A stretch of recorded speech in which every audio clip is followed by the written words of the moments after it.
ये भव्य आत्माएं टकटकी लगाएं, ऐसा लगता है वो एकत्व स्वरूप आत्मा की चर्चा की, वो अमृत रस बरसे, उसको पीऊं और वैसा ही अपने आप को स्वीकार करूं। इसी में सुख है, कहीं सुख है ही नहीं, कहीं शांति है ही नहीं, कहीं आनंद नहीं है। अभी तक भ्रम से मैंने मान रखा था कि इंद्रिय के विषय भोगों में सुख है, पत्नी आ जाएगी तो सुख है, एक बेटा हो जाएगा तो सुख है, लेकिन सब निस्सार असार अनंतो बार मिल गया ये सब कुछ, कहीं से सुख नहीं मिला।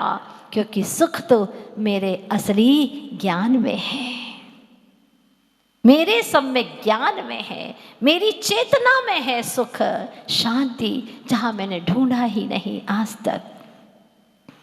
तक नहीं ढूंढा, क्योंकि पता ही नहीं था। और पता भी चला तो हमने उस पर विश्वास नहीं किया, और विश्वास भी कर लिया तो अनुभव करने का पुरुषार्थ नहीं किया। एक एक शब्द बड़ा महत्वपूर्ण है।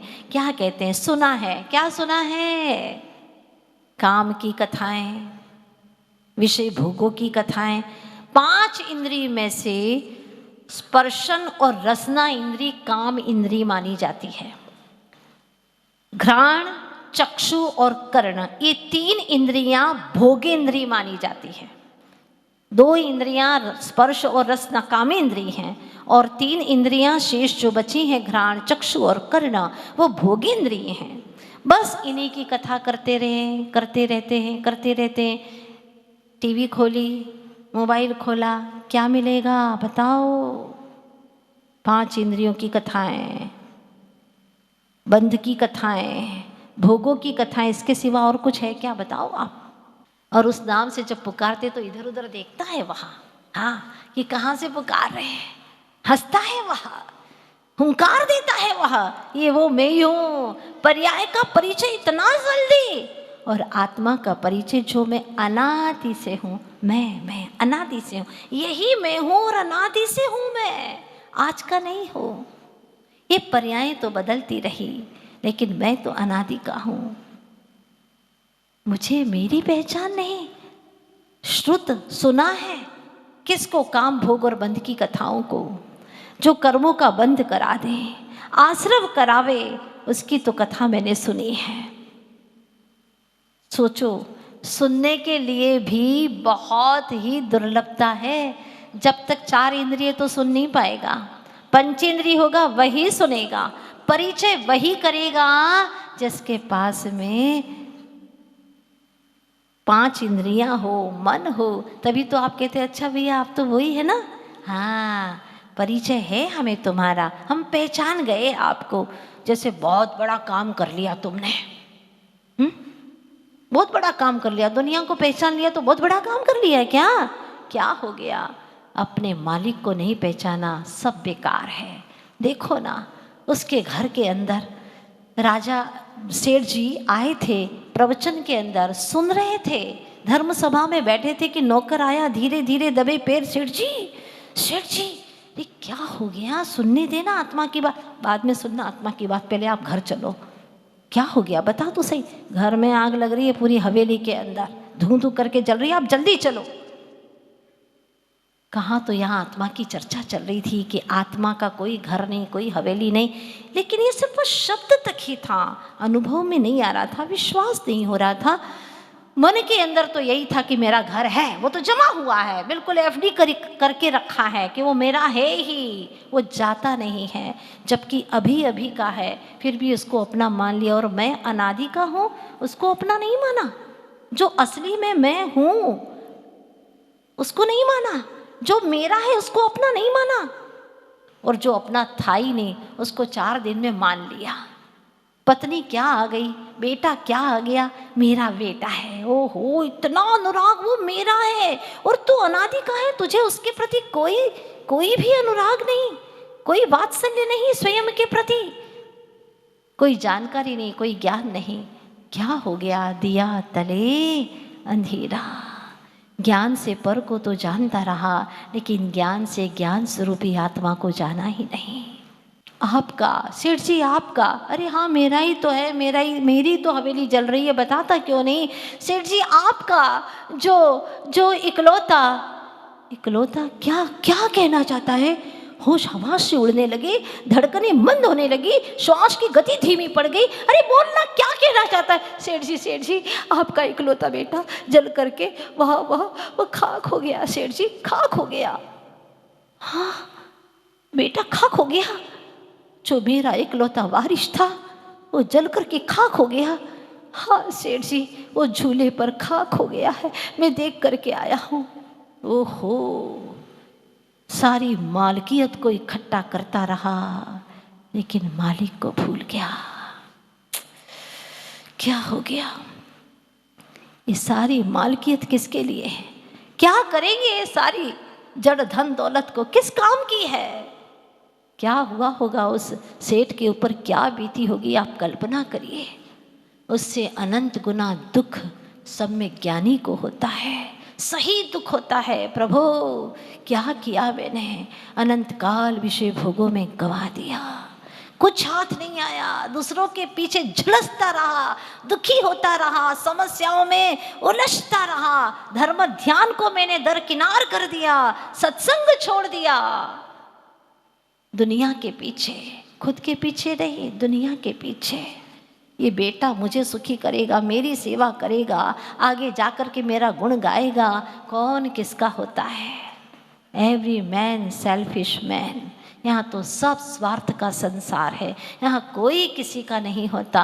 ये मैंने देखा है, अनंतों बार देखा है। 4 दिन रोते हैं, 40 दिन रोते हैं, 4 महीना रो लेते हैं। और रोज रोज कौन रोता है? किसको फुर्सत है रोने की? अरे मैं ही कहाँ रो पाता हूँ, और रो की क्या बात करें। पूछते हैं अज्ञानता से, क्यों भाई हम चले जाएंगे तो तुम हमें याद करोगे ना? करोगे ना? तुम हमें याद करोगे कि नहीं करोगे बताओ? अगर वो कह देता क्यों नहीं करेंगे, हम तो याद करेंगे, बड़े खुश हो जाते हो। सच बताओ, आज बहुत गहरी बात पूछना चाहती हूँ आपसे। तुम जिस शरीर को छोड़ करके आए हो, पिछला शरीर तुमने छोड़ा कि नहीं छोड़ा? छोड़ के ही आए हो ना। आज ये प्रश्न करो अपने आप से कि तुम अपने पिछले शरीर को कितनी बार याद करते हो? बोलो, है तुम्हें फुर्सत? जिस पर्याय में गए वहीं आसक्त हो गए, तुम्हें फुर्सत नहीं है। जब तुम्हारे ही पिछले छोड़े शरीर को तुम याद नहीं करते हो और इतने गलत गलत काम करके आए फिर भी सुधरते नहीं हो, तो और तुम्हारी क्यों स्मरण करेगा? क्यों याद करेंगे वे लोग? वो तो परद्रव्य है, किसी को कुछ पड़ी नहीं है यहाँ पर। लेकिन फिर भी पूछ पूछ करके बातों बातों में ही अपने आप को भ्रम से दिलासा देता है, जिंदगी गुजारता है। एक बार ऐसा हुआ, ऐसे पहले गांव में आसपास में गलियां रहती थी, आजू बाजू में लोग रहते थे, एक दूसरे से सुख दुख की बातें किया करते थे और बड़े चैन से जिंदगी गुजारा करते थे।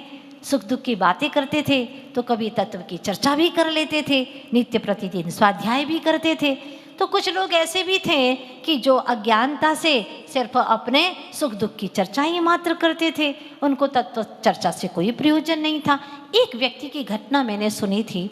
वो एक दिन रोने लगा तो आस पड़ोस के लोग इकट्ठे हो गए। शाम को वैसे भी सब भोजन से फ्री हो जाते थे, रात को कोई खाते ही नहीं थे, क्योंकि जानते थे कि वैज्ञानिक तौर से भी रात्रि को भोजन करना निषेध है, इसलिए करते ही नहीं थे। शाम को सब काम हो गया और बैठे हुए थे कि जोर जोर से दहाड़ करके रोने लगा।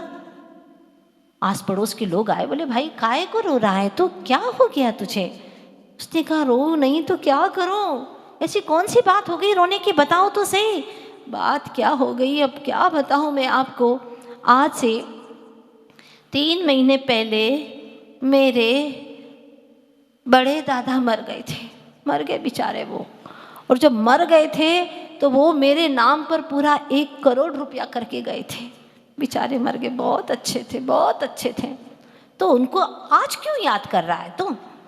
वो क्या हुआ है, ठीक 1 महीना, वही 30 तारीख आई, वही समय आया और मेरे दादाजी मर गए। बेचारे बहुत अच्छे थे और मेरे नाम पर पूरा 80 लाख करके गए थे, 80 लाख पूरा करके गए थे। तो आज फिर रोने लगा। अरे तो अब क्यों रो रहा है, वो चले गए ना। हाँ चले तो गए, लेकिन अब रो नहीं तो क्या करूं। अरे रो क्यों रहा है, बता तो सही। फिर ठीक वही 30 तारीख आई और मेरे बेचारे मेरे बड़े ताऊ है ना, बहुत अच्छे थे, मुझे जी जान से चाहते थे। पहले मुझे खिलाते फिर वो खाते, पहले मुझे सुलाते थे फिर वो सोते थे, इतना प्यार करते थे। और बेचारे मेरे नाम पर पूरे 60 लाख करके गए।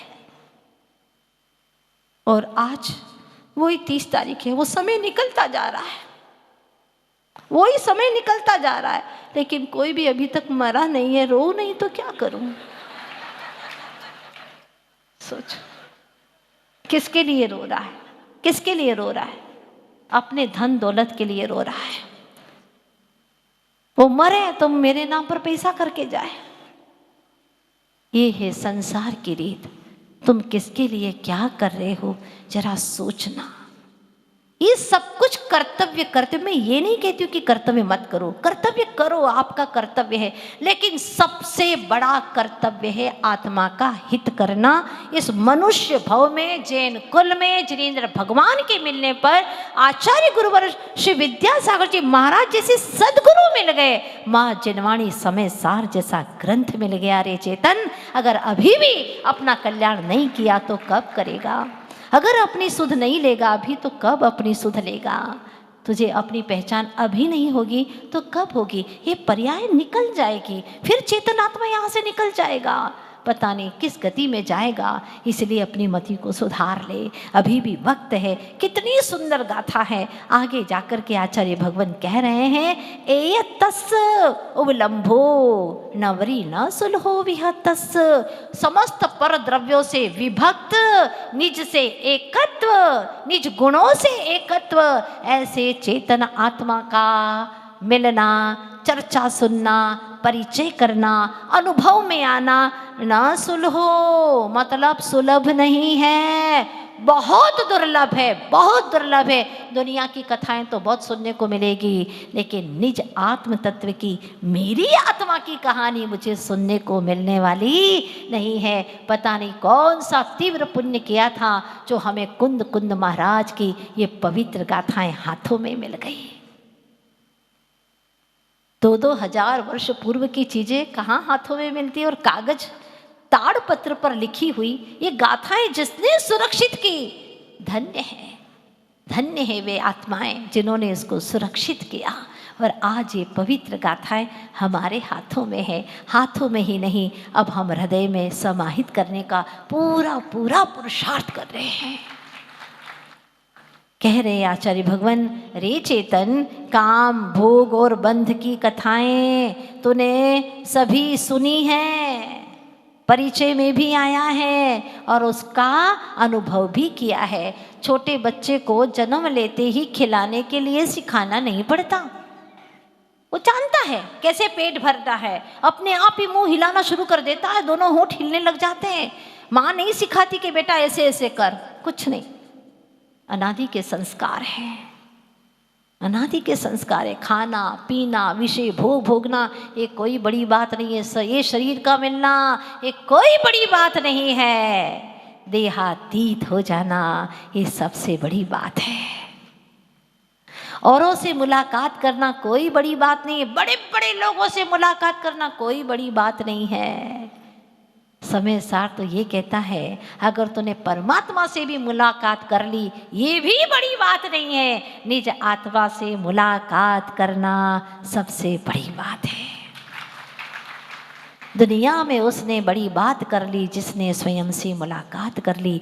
तन के पार, मन के भी पार, मैं चेतन तत्व हूँ, बस वही मैं हूँ और कुछ नहीं। अगर ऐसी अनुभूति 24 घंटे में 24 सेकंड के लिए भी हो जाए तो आचार्य भगवान कहते हैं तेरे जीवन का सार तुझे समय सार में मिल जाएगा। सिर्फ 24 सेकंड के लिए कहते हैं। एक घड़ी, आधी घड़ी, आधी में अपनी आध, उसमें भी आध, उसमें भी आध, कितनी आधी करते चले जाओ। 24 सेकंड के लिए भी मैं आत्म तत्व हूँ, नितांत एक अखंड और कुछ नहीं। ये जैसे जैसे भाव भासना में आएगा, जब कुछ है ही नहीं मेरा, तो सारी उलझने तो उसी की वजह से हैं। उलझने किसकी वजह से है? उसी की वजह से है। सारी परेशानियां किसकी वजह से? पर को अपना माना, इसीलिए तो सारी उलझने हैं। उनको मानता ही नहीं तो कोई दुख ही नहीं था। जिन्होंने नहीं माना वे परम सुखी हो गए, भवन से वन की ओर चल दिए। एकाकी हो, समय काफी हो चुका है। मैंने ध्यान ही नहीं दिया और आप लोग भी सुनते रहे, टकटकी लगाए, इधर देखते ही नहीं आप लोग घड़ी की तरफ। बहुत अच्छी बात कही है, मैं एकाकी हूँ। एकत्व आत्म तत्व की कथा कितनी दुर्लभ है, कितनी दुर्लभ है। आप लोगों को भी समझ में आ रहा है कि नहीं आ रहा है? हाँ, निश्चित समझ में आ रहा है कि निज आत्म तत्व की कथा जो दिखता नहीं है, जिसकी कोई सुगंध नहीं है, जिसका आत्मा का मेरा स्पर्श कोई नहीं कर सकता, शब्दातीत हूँ मैं, ऐसा मैं आत्म तत्व। आगे बताने वाले और गहराई से जाने वाले हैं। ऐसा मैं आत्म तत्व, इसको मैंने आज तक सुना नहीं, उसकी कथा को सुना नहीं। क्यों नहीं सुना? क्यों परिचय नहीं किया? क्यों अनुभव में नहीं आया? आगे की श्रृंखला में सुनेंगे।